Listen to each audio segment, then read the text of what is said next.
Assalamualaikum warahmatullahi wabarakatuh. Bismillahirrahmanirrahim.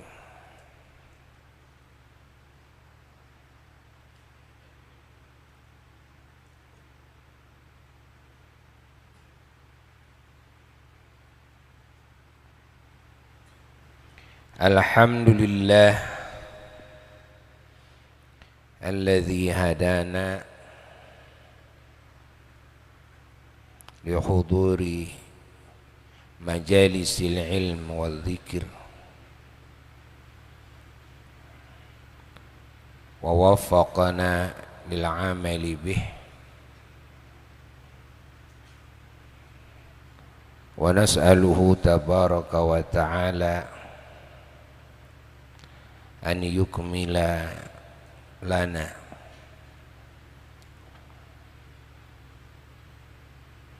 ديننا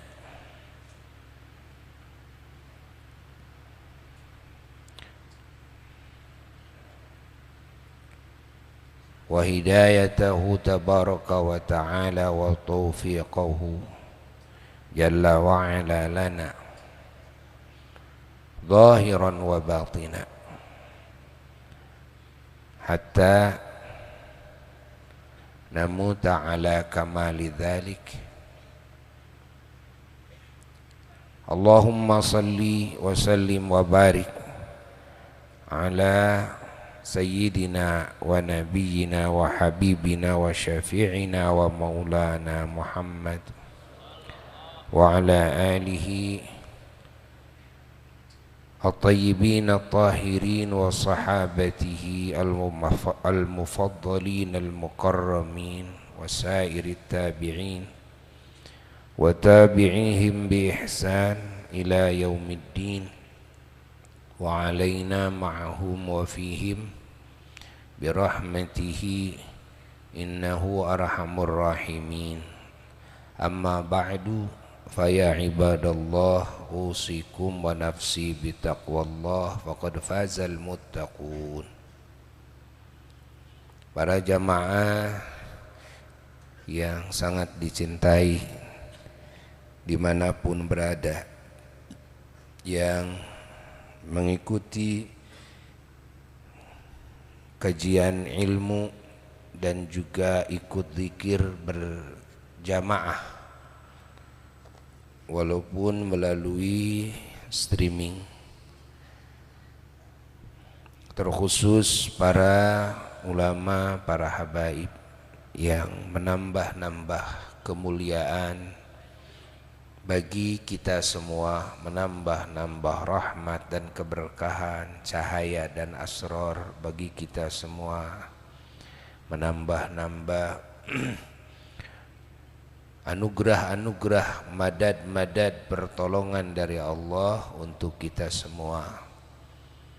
Dengan kehadirannya beliau-beliau, dengan kedekatannya kita dengan beliau-beliau, dengan pandangan mata kita yang hina kepada wajah-wajah beliau-beliau yang mulia. Semoga kita diistiqomahkan, didawamkan oleh Allah dalam menghadiri majelis-majelis ilmunya, dalam menghadiri majelis-majelis zikir kepadanya. Karena menghadiri majelis ilmu, sedikitnya kita akan bertambah ilmu.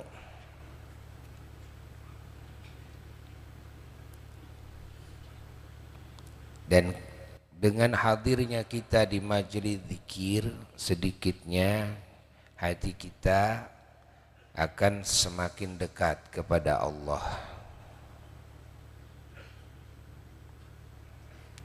Ilmu dan zikir adalah dua hal yang sangat agung, bahkan yang teragung. Allah Subhanahu wa ta'ala tidak menjadikan wasilah keselamatan, kebahagiaan, kemuliaan, keberuntungan yang hakiki dan abadi bagi manusia dan bangsa jin kelak di akhirat, di surga, terkecuali dengan ilmu dan juga dengan zikir.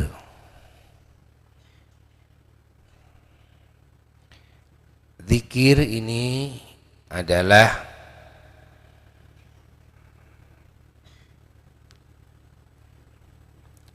amal hati yang merupakan pokok dalam hubungan makhluk dengan Khaliknya Jalla Jalaluhu wahdah. Tanpa zikir maka segala kebaikan bahkan yang rupanya ibadah itu tidak akan dinilai ibadah ketika hatinya ghaflah, hatinya lalai kepada Allah, hatinya lupa kepada Allah Jalla Jalaluhu wahdah. Dan disyariatkannya berbagai amal ibadah oleh Allah itu untuk mendirikan zikir, liiqamati dzikrillah, untuk mendirikan zikir di dalam hati kita, membangun ingat dalam hati kepada Allah Jalla Jalaluhu wahdah.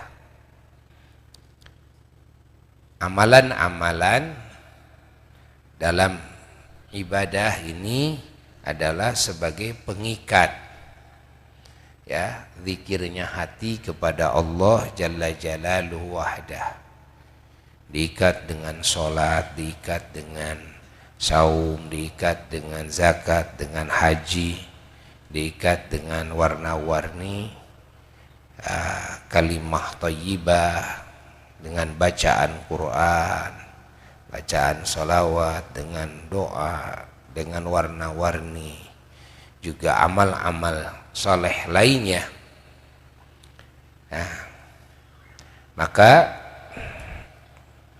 zikirnya hati ini adalah menjadi pokok dalam ibadah kepada Allah Jalla Jalaluhu wahdah.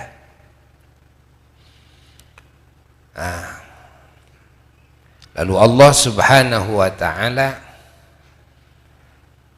menghendaki Allah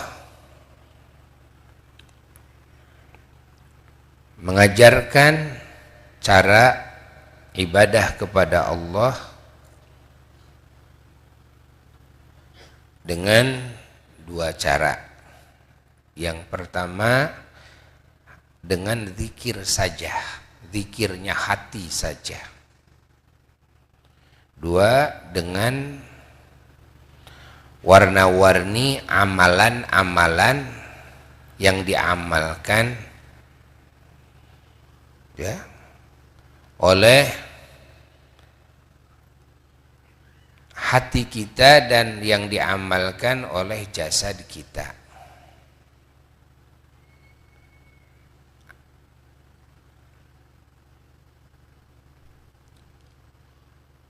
Termasuk yang diucapkan oleh lisan kita. Zikirnya hati bagian dari amal.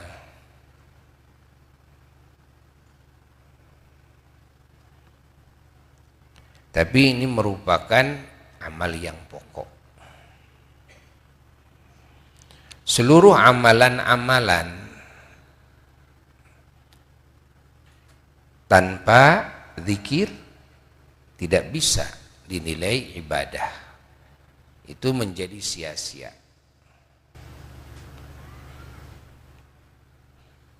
Adapun zikirnya hati bisa secara menyendiri, merupakan ibadah. Maka ketika jasad ini, lisan ini tidak mampu melakukan amalan-amalan ibadah dalam mendirikan zikir kepada Allah dengan amalan-amalan tersebut, maka seyogianya kita harus tetap bisa beramal ibadah dengan zikirnya hati kepada Allah. Kalau kita mampu menambah zikirnya hati dengan amalan-amalan yang dilakukan oleh jasad, yang dilakukan oleh lisan, maka lakukanlah. Maka bertambah pahala dari dua sisi, yaitu dari zikirnya hati dan dari amalan-amalan yang dilakukan oleh jasad, yang dilakukan oleh lisan.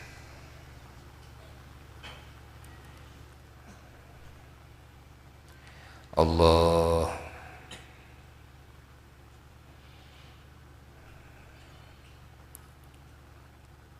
amalan-amalan yang dilakukan oleh jasad dan oleh lisan yang diperintahkan oleh Allah Jalla Jalaluhu wahda tidak boleh disia-siakan,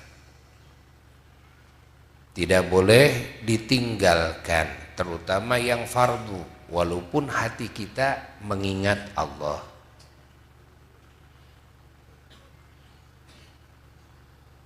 Karena amalan-amalan yang dilakukan oleh jasad, yang diucapkan oleh lisan, bagian dari yang diperintahkan oleh Allah. Sebagai wujud ketaatan kita sebagai hamba kepada Allah, maka kita harus melakukannya sesuai dengan yang diperintahkan oleh Allah. Jasad harus sholat, jasad harus saum, jasad harus mengeluarkan zakat, jasad harus melaksanakan amalan-amalan manasik haji, umroh. Jasad ini, ya.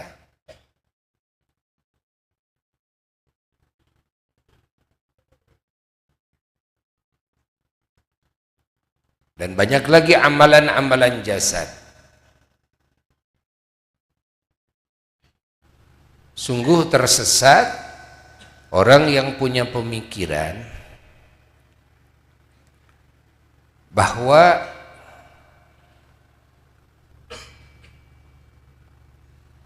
zikirnya hati mencukupi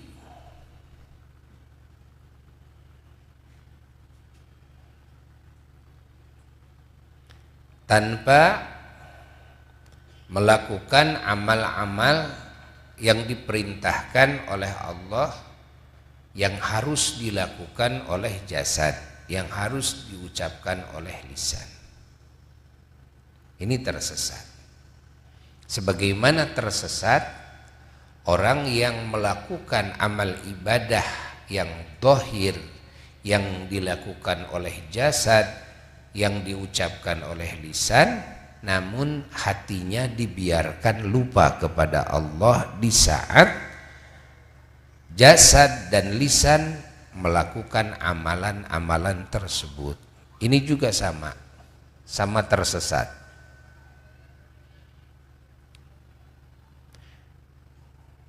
Yang benar adalah kita harus melakukan sesuai yang diperintahkan oleh Allah. Apa tugas hati, apa tugas jasad. Tugas hati harus dilakukan oleh hati, tugas jasad harus dilakukan oleh jasad.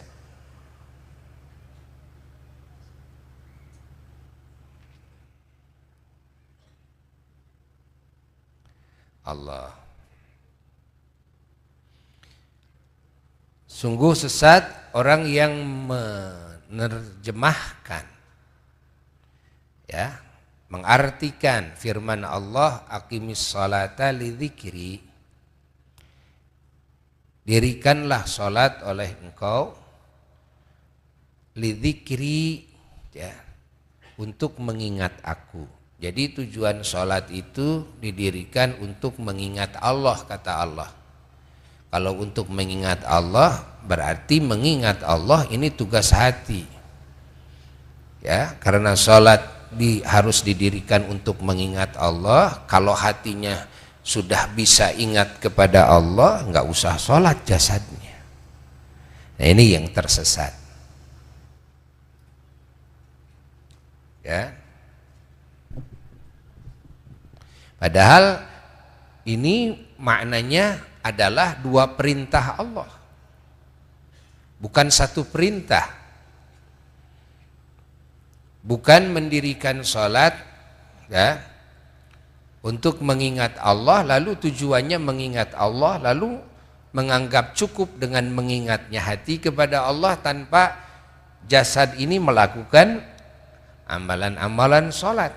Bukan begitu, tapi aqimis sholata lidzikri adalah dua perintah Allah. Artinya aqimis sholata, engkau harus mendirikan sholat dengan jasad engkau. Dan pahami itu kan, lidzikri kan, untuk mengingat aku. Dan mengingat pun juga adalah hal yang diperintah oleh Allah Jalla Jalaluhu wahdah. Artinya kedua-duanya hatimu harus ingat, ya, ketika jasadmu sholat, ya, hatimu harus ingat ketika jasadmu sholat. Kalau kita menelaah banyak, ya, hadis-hadis Rasulullah SAW, maka kita akan menemukan bahwa semua amal ibadah yang Allah perintahkan yang harus kita lakukan, ya, dengan jasad-jasad kita, liiqamati dzikrillah, untuk mendirikan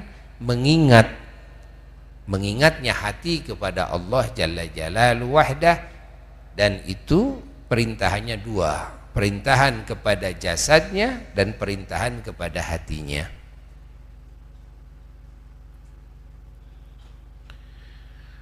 Maka kalau jasadnya saja yang melakukan perintah Allah, hatinya tidak melakukan, ini timpang, maka tetap tidak akan diterima, sia-sia.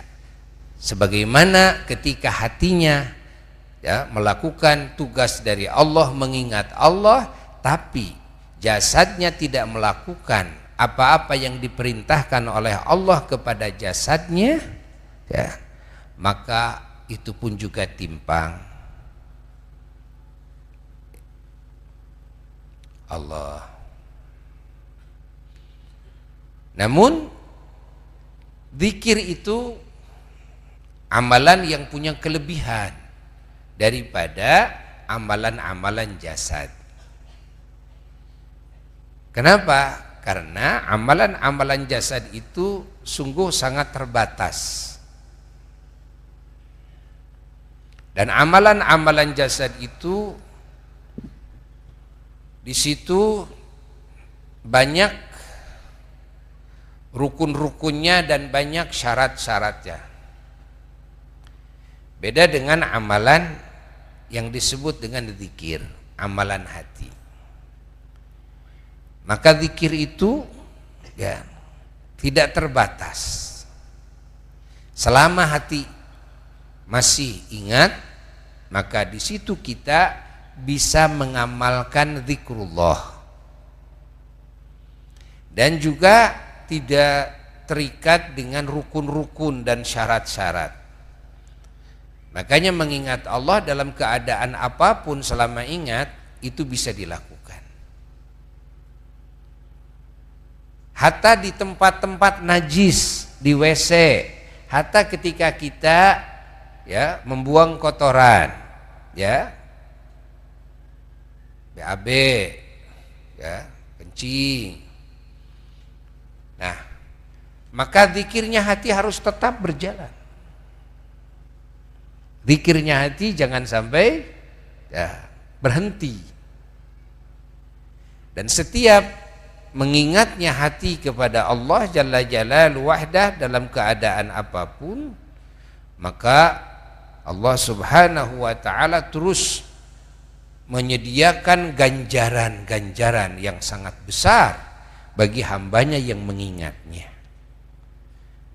walaupun hitungan kurang dari detik. Ketika hati mengingat Allah, makanya kelak yaumul qiyamah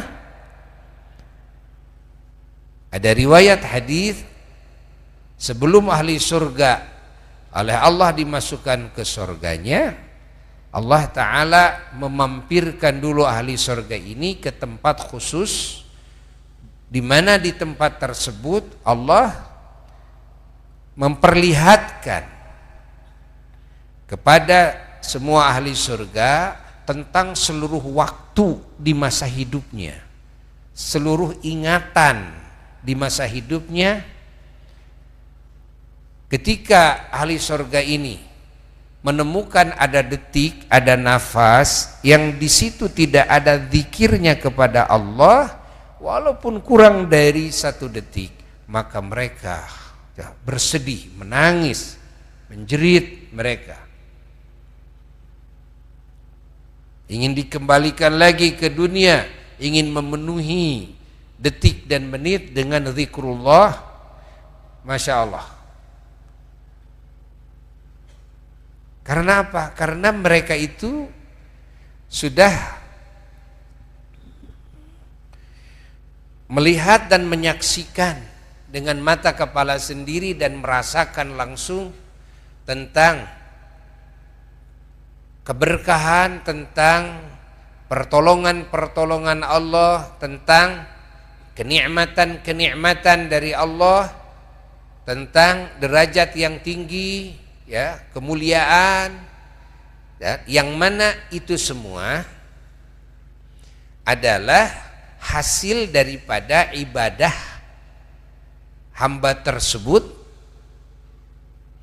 hasil daripada keyakinannya, keimanannya, hasil daripada ilmunya, dari mulai proses mencari ilmu, setiap detik menitnya, langkahnya yang digunakan untuk mencari ilmu, pengorbanan tenaga, pengorbanan pikiran, pengorbanan waktu, pengorbanan harta dan sebagainya yang digunakan dalam prosesi mencari ilmu, menghasilkan ilmu, ya, menghafal ilmu. Nah, Masya Allah, mereka akan menemukannya dari mulai sakaratul maut. Mereka akan merasakannya, kita akan merasakannya kelak di kubur, kita akan merasakannya. Ya, apakah dari hasil mencari ilmu saja? Lah, tidak.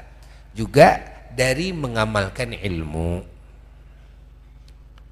Termasuk mengamalkan ilmu itu adalah zikrullah, zikirnya hati kepada Allah Jalla Jalaluhu wahda. Kita akan merasakannya, bagaimana pahala, kenikmatan, ya, derajat yang tinggi, Masya Allah, dan dari hasil mengingatnya hati kepada Allah walaupun kurang dari 1 detik. Allah.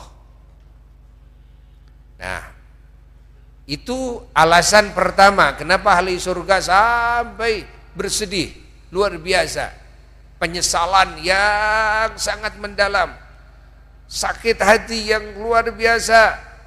Kenapa di detik itu saya tidak mengingat Allah? Kenapa di menit itu saya tidak mengingat Allah? Kenapa nafas saya waktu keluar, waktu ke dalam di situ tidak mengingat Allah? Nah, Allah, ya. Apalagi itu zikirnya hati, apalagi kalau ditambah dengan amalan jasad, yaitu termasuk yang diucapkan oleh lisan. Wiridnya lisan, wirid Quran, wirid salawat, wirid warna-warni kalimah thayyibah, wirid subhanallah, alhamdulillah, la ilaha illallah, Allahu akbar, la haula wala quwata illa billahil aliyyil azim, hasbunallah wa ni'mal wakil, ni'mal maula wa ni'man nasir, astaghfirullahal azim, ya. Masya Allah, banyak zikir-zikir. Dan ini sudah dicontohkan oleh Rasulullah sallallahu alaihi wasallam dalam hidupnya. Rasulullah sallallahu alaihi wasallam sebagai imamnya para nabi dan para rasul alaihi salatu wassalam, beliau langsung memberikan contoh. Ya. Memberikan contoh langsung. Insyaallah beliau tidak hanya mengingat Allah dengan hatinya saja, tapi jasad beliau juga rindang dengan amalan-amalan jasadnya. Sholatnya selain fardu, yang sunnahnya, saumnya, ya? Lalu juga berjamaahnya, Masya Allah, wirid Qur'annya, ya, wirid warna-warni zikir-zikir yang lainnya, termasuk sholawatnya beliau kepada diri beliau. Ya, banyak yang bertanya, apa Rasulullah sallallahu alaihi wasallam suka membaca sholawat kepada dirinya sendiri? Ya, beliau membaca sholawat kepada dirinya sendiri. Allah, Masya Allah. Allah,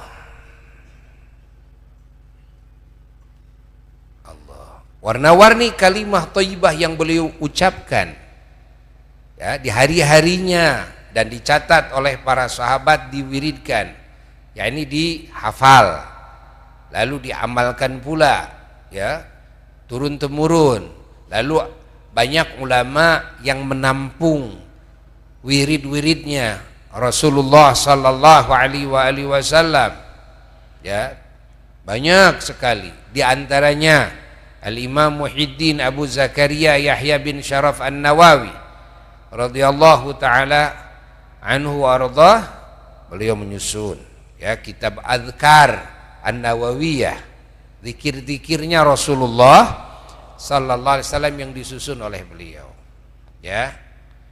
Dan banyak lagi, termasuk ulama-ulama dari kalangan habaib, di antaranya Al-Imam Abdullah bin Alwi Al-Haddad radhiyallahu taala anhu, dan imam-imam dari kalangan para habaib, di antaranya ada Ratib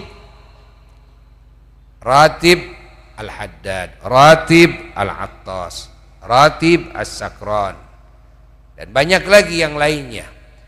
Itu apa di dalamnya? Ratib itu adalah wirid-wiridnya Rasulullah sallallahu alaihi wasallam, lalu disusun oleh beliau-beliau, ya, lalu dijadikan wirid sehari-hari, dijazahkan oleh beliau-beliau kepada ahlul baitnya, kepada para keluarganya, dan kepada murid-muridnya, jamaahnya, turun temurun sampai saat ini.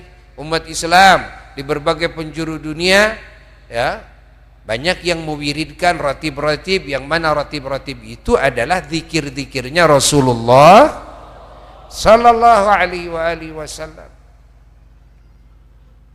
Bukan karangan beliau, bukan karangannya, ya, penyusun. Beliau ini hanya menyusun saja, ya, mentertibkan ini dulu, dari sini ke sini, dari sini. Itu macam-macam ulama, macam-macam. Ada yang terpisah seperti Al-Imam An-Nawawi, ya, dalam Al-Adhkar An-Nawawiyah itu kan terpisah, ya, belum disusun, belum disusun dari sini ke sini sebelum. Tapi juga Al-Imam An-Nawawi menyusun juga hizib, ya, hizib Nawawi, ya, yang di dalamnya juga penuh dengan zikir-zikirnya Rasulullah sallallahu alaihi wasallam, ya. Hizib-hizib sama itu di dalamnya seperti itu. Allah, itu mesti kita juga, ya, mengamalkan wirid-wirid itu, zikir-zikir itu. Kita harus punya ijazahnya, ya. Dan Buya sudah banyak mengijazahkan baik ratib-ratib maupun hizib-hizib, ya. Dan bagi yang belum menerima ijazah, saat ini Buya mengijazahkan kepada semuanya. Ucapkan qabiltu ijazataka. Nanti tinggal kalian cari ya hizib-hizib, karena Buya menerima sangat banyak sekali. Sangat banyak sekali. Karena menerima dari banyak guru. Ya, dari satu guru saja, dari Sayyidil Walid Pangersa Mama Kiai Haji Ahmad Thaha Mustawi ayahanda radhiyallahu taala anhu warḍah, beliau Masya Allah ya, zikir-zikirnya, wirid-wiridnya, jadi semua ratib ya, hizib-hizib semuanya, bahkan saifi beliau langsung mengatakan kepada Abuya bahwa beliau sampai mendekati ajalnya sempat mengatakan bahwa tidak pernah meninggalkan semua wirid-wirid yang sudah diijazahkan oleh guru kepada hatta saifi. Jadi hari-hari saifi itu dibaca, hari-hari saifi ini, saifi ini, saifi ini, saifi ini. Allah. Beliau kemana-mana, mungkin ada ya Bang Didin tahu ya, bawa kitab Sabilul Muhtadin. Nah, Sabilul Muhtadin itu kan, Sabilul Muhtadin penuh dengan rotib-rotib di situ. Ya, kemana saja beliau bawa. Padahal beliau sudah hafal. Kita tahu. Ya.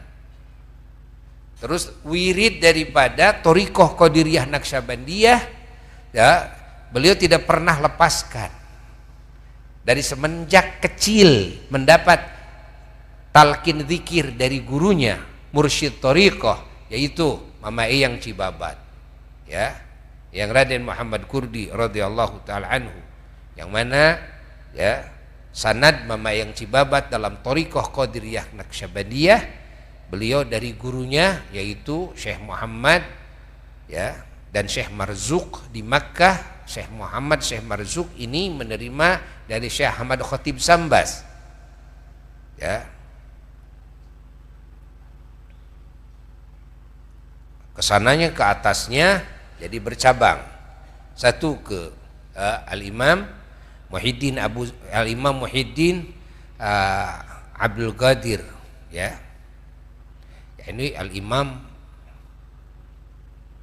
Sultanul Aulia Syekh Muhyiddin ya Abdul Qadir Al-Jilani qaddasallahu sirrahul ali. Lalu dari Al-Imam Muhammad Bahauddin Shah An-Naqsyabandi, yaitu muassis Thariqah Naqsyabandiyah. Itu yang baru dari yang dua jalur. Apa menerima ijazah itu banyak dari ayahnya Mama Eyang Muhammad Hasan Mustawi, dan dari gurunya yaitu Eyang Raden Muhammad Kurdi Cibabat, dan juga dari putranya Abu Ya'lon ya, Kiai Haji Ahmad Zaini Dahlan. Lalu dari gurunya lagi Eyang Raden Muhammad Zarkashi Cibaduyut, dan dari gurunya lagi guru apa itu ya, Eyang Ahmad Zakaria Rende. Termasuk juga menerima ijazah banyak dari As-Said Muhammad bin Said Alawi Al-Maliki, ayahnya As-Said Muhammad bin Alawi ya, dan menerima juga dari ulama besar di Makkah ya, Syekh Umar Hamdan dan Syekh Ali At-Tunisi. Itu gurunya para ulama-ulama di muka bumi. Itu menerima juga dari beliau. Banyak lagi ya, dan beliau-beliau itu itu ulama-ulama yang ada di masa itu ya. Masya Allah, menerima dari sana sini sanadnya, tersambung semuanya kepada junjungan alam Rasulullah SAW. Dan juga diperkuat Buya dengan sanad-sanad dari para guru-guru yang lainnya. Banyak, termasuk Buya terima dari Said Muhammad bin Said Alawi Al-Maliki Al-Makki radhiyallahu an. Lalu dari Alim Habib Salim Asy-Syatiri ya, At-Tarimi dari Al-Habib Abdullah ya bin Syahab, dari Al-Habib Sa'ad Al-Idrus ya, lalu juga dari Al-Habib Miskin Al-Misri, dari Syekh Abdurrahman bin Abdul Hayy Al-Qattani Maroko, yang mana Syekh Abdul Hayy Al-Qattani itu adalah musnidud dunya ya. Dari Syekh Ismail Al-Yamani Al-Makki ya, yang Buya ketemu nih, yang Buya terima, yang Buya ketemu ya, banyak. Dari Said Ali Bafaqih Al-Bali, beliau salah satu muridnya Syekhuna Khalil Bangkalan Madura. Beliau mengatakan di waktu kecil pernah mondok di Syekhuna Khalil katanya. Buya terima yang di Bali di negara. Dulu Buya masih bujangan, sering ke Bali. Ya, alhamdulillah menerima ijazah dari beliau. Dan juga dari Al-Habib Abdullah bin Abdul Qadir bil Faqih Malang. Ya, radhiyallahu anhum ajma'in. Dan dari banyak lagi, termasuk dari Al-Habib Umar bin Hafidh ya, radhiyallahu anhum ajma'in. Termasuk dari Habib Abu Bakar Al-Adni ya, masyhur, radhiyallahu taala anhum ajma'in. Dari juga putranya Mbah Mansur, yaitu Kiai Muhsin yang paling tua ya, menerima dari beliau. Juga dari Abu Yahya Darus Surur radhiyallahu anhum ajma'in, menerima banyak. Allah, sehingga nanti siapapun yang terima dari Buya itu, kalian sudah punya sanad ke atasnya sangat banyak sekali. Cuma Buya belum menyusun agar kalian punya pegangan. Ini dari siapa? Ke atasnya kemana? Gitu kan? Nah, ini insya Allah Buya ini akan menyusunnya ya.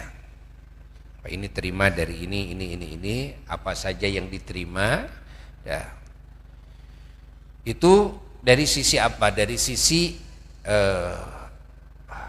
keilmuan ya, sanad-sanad keilmuan. Dari sisi juga apa, wirid-wirid, salawat-salawat, doa-doa, zikir-zikir ya. Alhamdulillah Buya terima, termasuk dari Al-Habib Zain bin Ibrahim bin Semit. Nah, kakek dulu, kakek sama mama yang Cibabat, yang Cibaduyut, yang Rende, ngaji juga ke Syekh Muhammad Alwi Sukapakir.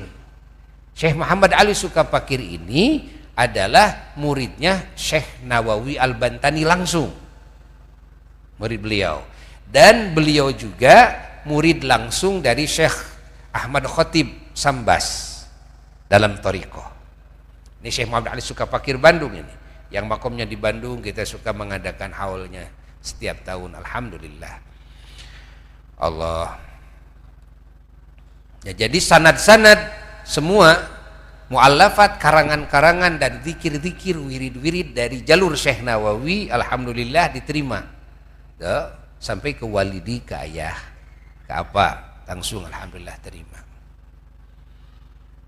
Makanya Buya juga mengamanatkan kepada para santri dan kepada anak-anak Ahlul Bait agar banyak mutolaah, mengkaji kitab-kitab Syekh Nawawi ya, karena sanadnya dekat sekali, termasuk ke Syekh Ibrahim Al-Bajuri ya, itu sangat dekat sanadnya kepada beliau. Alhamdulillah, ini karunia ya, yang Allah karuniakan kepada kita semuanya, alhamdulillah. Termasuk thariqah Alawiyah yang mana Buya terima dari para sadah-sadah ya, Alawiyin ya, thariqah Alawiyah ini ya, dari banyak guru. Nah, alhamdulillah. Jadi thariqah Alawiyah, thariqah Qadiriyah, thariqah Naqsyabandiyah Ya, mudah-mudahan kita semuanya bisa tersambung ya oleh beliau-beliau, tersambung kepada beliau-beliau, terbawa oleh beliau-beliau ya, istilah orang Sunda kakelek kasangkeh ku beliau-beliau, mendapatkan asrar, mendapatkan anwar, mendapatkan syafaat-syafaat beliau-beliau di dunia, di barzakh dan di akhirat kelak. Allah. Mari kita sedikit ya meneruskan kajian Al-Imam Al-Habib Zain bin Ibrahim bin Smith radhiyallahu ta'ala anhu warḍah dalam kitabnya Al-Manhajus Sawi halaman 144. Radhiyallahu ankum qala al-muallif radhiyallahu anhu wa nafa'ana bihi wa bi'ulumi fid dharain amin. Al-faslu tsalitsu hikayatun fi ijtihadi a'immatis salafi fi tahsilil ilmi. Fasal yang ketiga ini hikayat-hikayat dalam kesungguhannya ya para imam-imam salaf dalam menghasilkan ilmu, dalam mencari ilmunya ya, prosesi ya menghasilkan ilmu dalam hidupnya, bagaimana tuh kesungguhannya para imam-imam terdahulu sehingga menjadi imam-imam muslimin ya, menjadi ulama-ulama, menjadi aulia-aulia. Bagaimana itu ceritanya ya? Masa iya hanya dengan ngaji sekali dua kali langsung jadi ulama ya? Masa iya hanya dengan mesantren setahun dua tahun ya lalu jadi mufti ya, lalu jadi mujtahid? Walaupun mungkin sih mungkin kalau melihat kekuasaan Allah, tapi kalau melihat kebiasaan manusiawi ini tidak mungkin menurut ilmu adat, menurut hukum adat. Walaupun menurut hukum akal mungkin saja. Dan itu terjadi di sebagian orang ya yang terpilih ya, yaitu dengan ilmu laduni. Dan ini di zaman sahabat juga ya sudah ya, terbukti di kalangan sahabat yang mendapatkan ilmu laduni ya. Lalu di kalangan tabi'in ini salah satu keistimewaan ya ajarannya Kangjeng Nabi Muhammad sallallahu alaihi wasallam ketika menjadi umat Nabi Muhammad, ketika ya mengamalkan ajaran Nabi Muhammad sallallahu alaihi wasallam, maka umat Nabi Muhammad boleh jadi ya, bisa mendapatkan ilmu laduni yang langsung dari Allah Jalla Jalaluhu wahdah, yaitu ilmu wahbi, ilmu ya anugerah dari Allah tanpa dikasab, tanpa diusaha, tidak capek menghafal, tidak capek mutolaah kitab, enggak, langsung dikasih pengertian, pemahaman dalam hati ya kepada firman-firman Allah, kepada sabda-sabda Rasulullah sallallahu alaihi wasallam. Qala Allah Ta'ala, telah berfirman Allah Ta'ala, a'udzu billahi minasyaitonir rajim, bismillahirrahmanirrahim, wa ja'alna minhum a'immatan yahduna bi amrina lamma sabaru wa kanu bi ayatina yuqinun. Sadaqallahul aliyul azim. Dalam surat As-Sajdah ayat 24 Allah subhanahu wa ta'ala berfirman yang maknanya wallahu alam bimuradihi bidzalik, wa ja'alna minhum a'immatan yahduna bi amrina, dan kami yang agung kata Allah telah menjadikan dari mereka ya a'immatan, kami menjadikan para imam-imam ya yahduna bi amrina, yang mana mereka memberikan petunjuk kepada umat ya dengan perintah kami. Mereka mengajak berdakwah ya kepada Allah, kepada umat ya, dengan perintah kami.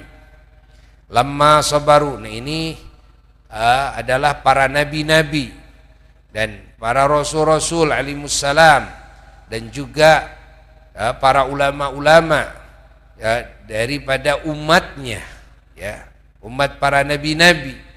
Lamma sabaru, ketika mereka bersabar, ya, bersabar di dalam mencari ilmunya, bersabar dalam mengamalkan ilmu, bersabar di dalam menyebarkan ilmu kepada umat.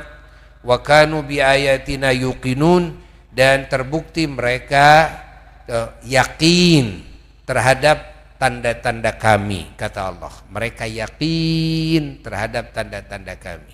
Yakin itu martabat keimanan yang tinggi.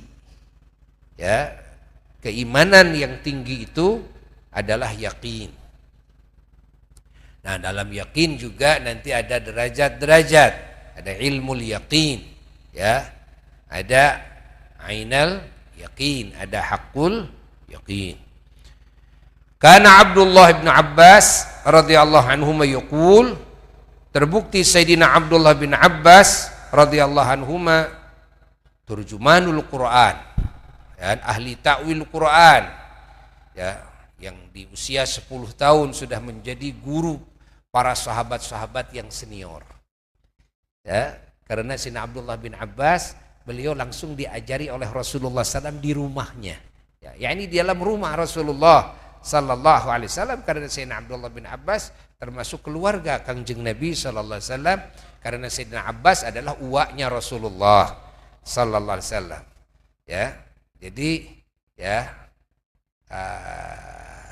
Sayyidina Abbas dididik oleh Rasulullah Sallallahu Alaihi Wasallam, ya, dari mulai kecil, sehingga dalam usia 10 tahun langsung melejit, Masya Allah, ya, beliau sudah mampu mentakwil semua firman Allah dalam Al-Quran, sehingga para sahabat banyak yang bertanya kepada Sayyidina Abdullah bin Abbas, sahabat Nabi yang kecil ini, anak kecil, bayangkan 10 tahun segede siapa, ya, banyak bertanya tentang takwilan firman Allah, ayat ini bagaimana, kalimat ini bagaimana. Para sahabat banyak bertanya kepada Sayyidina Abdullah bin Abbas. Karena apa? Karena Sayyidina Abdullah bin Abbas itu mendapatkan futuh akbar dan ilmu laduni dari doanya Rasulullah Sallallahu Alaihi Wasallam. Doa Rasul, Masya Allah. Rasul pernah mendoakan Sayyidina Abdullah bin Abbas, Allahumma allimhu ta'wil. Ya Allah, semoga Kau mengajarkan kepada Ibnu Abbas tentang ta'wil. Masya Allah. Ini kelebihan Sayyidina Abdullah bin Abbas radhiyallahu anhuma. Yaqulu, beliau berkata, talabtul ilma, saya mencari ilmu, falam ajid aktsara minhu fil ansar, maka saya tidak menemukan, ya, orang yang paling banyak ilmunya, kan, kecuali sahabat-sahabat Ansor.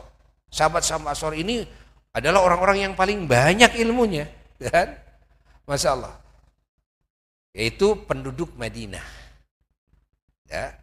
Fakuntu atir rajula fa'asalu anhu. Maka saya, ya, datang kepada seseorang, lalu saya, seorang dari sahabat Ansor, lalu saya bertanya, ya, bertanya tentang ilmu. Fayuqalu li, ya, begitu saya datang kepadanya ke serambi rumahnya, ya, fayuqalu li naim, lalu ada yang mengatakan kepada saya bahwa ini sahibul bait lagi tidur. Fa'atawassadu ridai, lalu saya menghamparkan sorban saya, ya, summa asju'u hatta yakhruja ilayya dhuhra, dari pagi, lalu saya berbaring di atas sorban saya, di atas hamparan pasir di serambi rumahnya, sehingga di waktu zuhur baru beliau keluar dari rumahnya menghampiri saya. Fayaqul bisa masonata. Lalu beliau ini sahabat Ansar ini, sahibul bait, mengatakan kepada saya, gimana ini, nggak baik ini, apa yang kau lakukan? Yang kau lakukan tidak baik ini. Kata sahibul bait, tercengang, kaget sahibul bait, karena yang datang siapa? Sayyidina Abdullah bin Abbas. Ya, tapi Sayyidina Abdullah bin Abbas, ya, beliau, ya, sedang tiduran di atas sorbannya, di atas hamparan tanah, menunggu beliau bangun. Ini kaget beliau, ya, ini sahibul bait. halla alamtani. Kata sahibul bait, kenapa engkau tidak memberitahu saya? Faqulu, lalu kata Sayyidina Abdullah bin Abbas, saya berkata kepada beliau, aradtu an takhruja ilayya wa qad qadaita hajatak. Saya menginginkan engkau keluar menghampiri saya itu sementara engkau sudah memenuhi kebutuhanmu dulu. Memenuhi kebutuhanmu, kan tidur itu ya sangat penting gitu kan. Saking takzimnya dan cintanya Sayyidina Abdullah bin Abbas kepada ilmu dan kepada ahli ilmu, sehingga beliau rela menunggu ya, ini ahli ilmu ya, menunggu apa ya, menunggu tidurnya dari pagi ya, menunggu tidurnya di serambi rumah sahabat tersebut ya, di atas hamparan sorbannya, di atas pasir.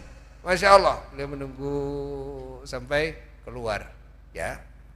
Masya Allah, padahal kalau beliau memberitahu, pasti sahabat sahibul bait ini yang datang siapa? Sayyidina Abdullah bin Abbas, pasti akan langsung bangun, pasti akan langsung menyambut. Tapi lah, Sayyidina Abdullah bin Abbas, beliau saking ta'zimnya, hormatnya kepada ilmu dan ahli ilmu, cintanya kepada ilmu, dan beliau mengagungkan ilmu dan ahli ilmu, sehingga beliau rela menunggu di serambi rumahnya itu sahabat ya, padahal beliau juga sahabat, beliau juga ahli ilmu, tapi demi ilmu, walaupun sesama ahli ilmu, tetap mencintai, tetap mengagungkan, walaupun sesama ahli ilmu. Ulama kepada ulama, ulama akan tetap mengagungkan. Bahkan yang bisa mengagungkan ulama hanyalah ulama. Dan maka kalau ulama tidak mengagungkan ulama, itu jadi aneh.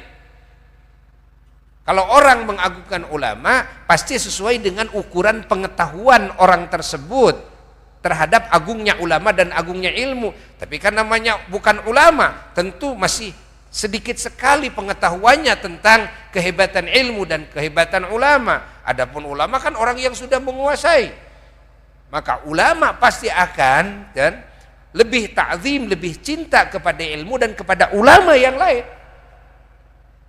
Bahkan bukan cuma kepada ulama, kepada ilmu, walaupun ilmu ini ya ada di orang yang masih kecil, ada di orang yang masih belajar ilmu, pasti yang namanya ulama akan sangat menghargai ilmu, akan sangat menghargai orang yang mencari ilmu, orang yang mengamalkan ilmu. Nah, sedikit ya cerita kakek dulu, kemasyhuran ya, keunggulan kakek yang Raden Muhammad Hasan Mustawi Bojong ini, ayahnya apa? Adalah ta'zimnya beliau kepada ilmu dan kepada ahli ilmu. Beliau itu saum tiap hari, saum mudahri ya. Nah, ketika maghrib lalu beliau sholat mengimami di masjid ya. Lalu beliau wirid, habis sholat, lalu sholat ba'diyah, setelah sholat ba'diyah, lalu beliau sholat unsi, sholat awabin. Nah, itu buka saum itu sering telat sampai jam 10 malam. Gara-gara apa? Gara-gara keburu hadir anak-anak kecil yang belajar menghejah Quran ya, belajar ngaji fardu ain yang disebut rurukunan gitu kan, di masjid tersebut. Ketika keburu hadir anak-anak kecil sambil bermain, maka kakek itu tidak jadi buka saumnya, tidak turun ya dari masjidnya ke rumahnya untuk buka saum, langsung menghadap kepada anak-anak yang lagi ngaji sambil bermain itu ya. Beliau duduk seperti duduknya yang tasyahud awal, lalu menundukkan wajahnya dengan khusyuk, tangannya ditaruh di atas pahanya ya, dengan khusyuk sampai selesai itu anak-anak semuanya menghejah. Selesainya jam 10. Salat isyanya biasanya jam 10 selesai, baru salat isya ya. Allah, sampai buka saumnya akhirnya seringnya jam 10.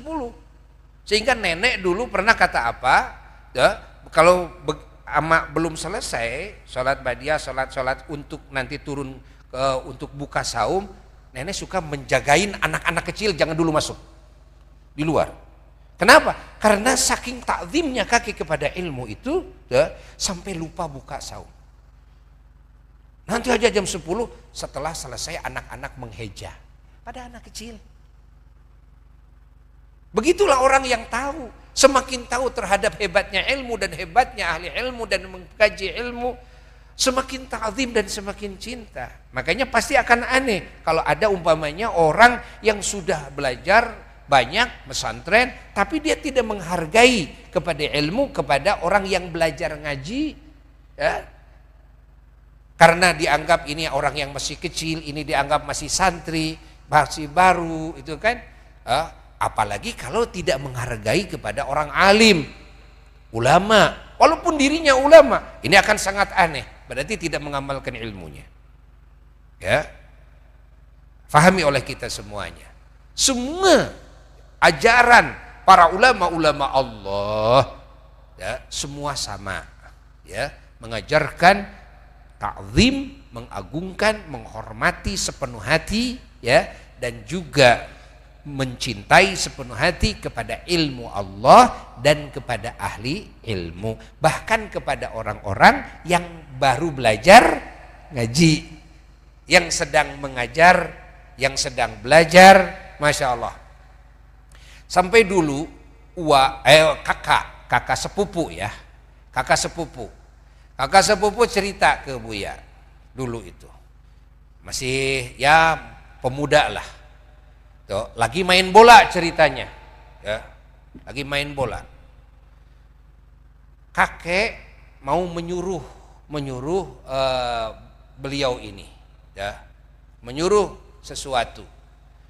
Nah, saking tidak mau disuruh, ini kakak sepupu, ya, kakak sepupu ini tahu bahwa mama Eyang Bojong itu tidak pernah berani menyuruh kepada orang yang sedang ngaji, yang sedang mutolaah kitab, yang sedang belajar, yang sedang ibadah, yang sedang baca Quran, wirid, tidak pernah berani. Karena nggak mau disuruh sama kakek, ya, ini kakak sepupu ini langsung masuk ke kobong santri, ya, buka kitab, ya, begitu dibuka kitab, ini kan masih kotor kakinya, kan lagi main bola, ya, begitu kakek buka jendela, lihat, ya, mau menyuruh, ya, kata beliau di kulan, dengan bahasa Sunda, ya, kulan, aya naon ama, keur naon euy, ya menuju muka kitab, astagfirullahaladzim, astagfirullahaladzim, dia tersentak, nangis dia, istighfarnya terus tidak berhenti, entah berapa puluh, astagfirullahaladzim, geus. Ini kakak sepupu kaget juga, ya, ya, beliau sok juga. Ama, mau apa ama? Ya, saya terus. Astagfirullahaladzim. Mak dosa euy. Nangis beliau. Allah. Padahal ditipu. Allah saking ta'zimnya kepada ilmu, kepada orang yang ngaji. Saking ta'zimnya. Pernah satu malam, kata apa? Mau benerin air ke sawah, ke kolam, kan jauh dari Bojong itu, tuh, kan suka dibagi-bagi. Nah, beliau mau memeriksa air, mau bagian ke sawah-sawah yang jalurnya ke beliau. Nah, itu berangkat, ya, beliau itu jam 12 malam. Jam 12 malaman. Mengajak apa ayahanda? Lagi kecil dulu apa katanya diajak. Tuh. Beliau jalan ke dalam perkampungan. Tuh. Di satu rumah, ya, di belakang rumah itu di kebun, Mama Eyang Bojong dan apa mendengar ada orang Jawa, Sohibul Baitnya itu, punya rumah itu, sedang mengajar anaknya, mengajar ngejah Quran. Itu Mama Eyang, kakek langsung duduk di atas tanah jam 12 malam nih, langsung menghadap ke jendelanya, ya, menghadap sampai duduknya seperti duduk yang tasyahud awal, menundukkan, ya, wajahnya. Itu ngejahnya itu sampai jam 3 ditaruh itu pacul. Kalau sampai jam 3 kan artinya sudah habis masa untuk membenahi air itu. Beliau duduk di atas tanah, masya Allah, di tempat yang gelap gulita di kebun, saking takzimnya sehingga nggak jadi ngebenerin air, biarin sawah kekeringan, biarin balong kekurangan air, saking takzimnya kepada ilmu. Padahal ngejahnya bikin apa ketawa katanya. Gimana gini ngejahnya? Alif jebra, B jeberba, apa? Akan alif jabar, akan gitu kan? Kalau beliau orang Jawa, maaf nih orang Jawa ya. Jadi alif jebra, B jebra apa? Gitu kan? Apa? Ya tertawa kayak masih kecil, ya apa masih kecil. Setelah selesai, lalu ama bilang, yuk kita pulang lagi. Nggak jadi itu benerin air. Lalu ama memberi nasihat kepada apa yang masih kecil saat itu. Apa nasihatnya? Kata ama, dengekeun, si Jibja, namanya Jibja, si Jibja, dan wayah kieu, tengah peting di pikajanari, manehanana, setor ka pangeran, setor amal ibadah ka pangeran, ngan bogana ngan sakitu eta teh, bogana teh ngan sakitu, ilaing mah boga nu leuwih alus tibatan kitu, tapi ilaing mah tara setor ka Allah. Si Jibja mah bogana ngan sakitu, unggal peuting setor ka pangeran. Masya Allah. Itu sampai sering apa ceritakan ya kepada anak-anak, sering cerita tentang ini. Ini nempel di hati, ya. Nempel terus di hati. Bagaimana ta'zimnya kepada ilmu. Bagaimana ta'zimnya kepada Quran. Masya Allah. Masya Allah. Dan ini ulama-ulama dulu dan orang-orang soleh dulu rata memang mereka adalah orang-orang yang dididik oleh guru-gurunya. Sampai sahabat, sampai Rasulullah sallallahu alaihi wasallam. Didikan ini memang didikan bersanad.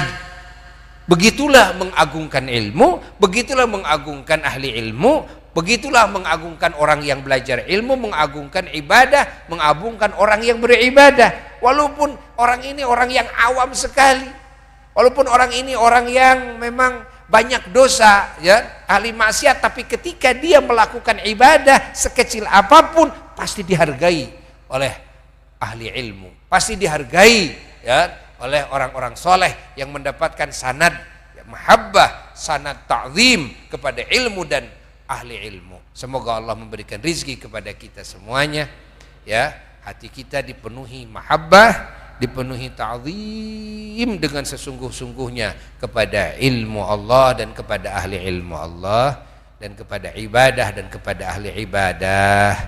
Bijahin Nabi sallallahu alaihi wasallam wa ila hadratin Nabi sallallahu alaihi wasallam. Al-Fatihah.